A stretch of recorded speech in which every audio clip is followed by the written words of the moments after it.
Et ce soir, la France se dit prête à recevoir une cinquantaine d'enfants palestiniens blessés dans ses hôpitaux. Emmanuel Macron qui prône à nouveau la solution à 2 États dans la région, une option également évoquée aujourd'hui par les États-Unis.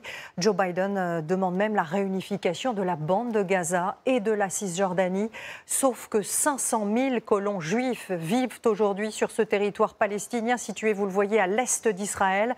Une occupation encouragée par Benyamin Netanyahou ces dernières années et qui est évidemment un frein à une paix future. Regardez ce reportage tourné par Florence de Juvigny, Caroline Blancard et Frédéric Mignard sur place. Nous sommes dans le sud de la Cisjordanie.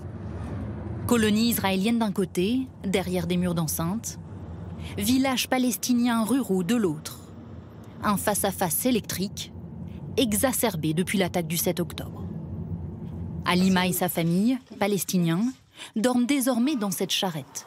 Trop peur que leur maison soit incendiée, il y a quelques jours, 10 hommes masqués sont venus dans la nuit.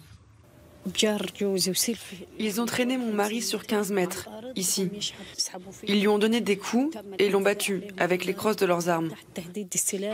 Et ils nous ont dit qu'on avait 24 heures pour quitter nos terres, sinon ils revenaient nous tuer. Elle en est certaine, ces menaces viennent de la colonie juste en face, à quelques centaines de mètres. L'enjeu, ces terres, sur lesquelles elle n'ose plus faire paître ses moutons. Gagner du terrain, c'est l'objectif de ces colons de plus en plus virulents, encouragés par le gouvernement de Benyamin Netanyahou.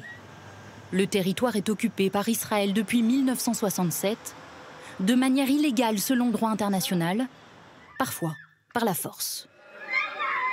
Ces images ont été filmées le 13 octobre dans ce village. Des hommes armés, certains en uniforme, font irruption, tirent sur un habitant. Sa famille refuse de partir. C'est la maison où je suis née, c'est là où je vis. J'ai le droit d'être là, je ne vais pas partir. Derrière les murs, les barbelés, nous tentons de rencontrer les habitants d'une colonie implantée ici depuis 40 ans. Chaque année, 13 500 nouveaux colons en moyenne s'installent. Aussitôt, des soldats nous demandent de quitter les lieux. Désolé, la situation est vraiment... Oui, vous savez pourquoi. Les habitants ont peur, ils sont stressés. L'attaque du Hamas a été un choc. Nous avons pu joindre un habitant d'une colonie voisine. Tous sont sur le qui-vive. Les équipes de défense, comme dans tout le pays d'ailleurs, elles ont été renforcées, des armes distribuées. On a mis des U en béton. En face de vous, vous avez l'ennemi. Point barre. Une position qui fait débat au sein même de la société israélienne. Yehuda est israélien, engagé contre la colonisation. Le mois dernier, nous dit-il, plus de 800 Palestiniens ont dû quitter leur terre. C'est plus que toute l'année dernière. Depuis le 7 octobre, certains colons ont été recrutés par l'armée. Donc maintenant, les colons sont des soldats.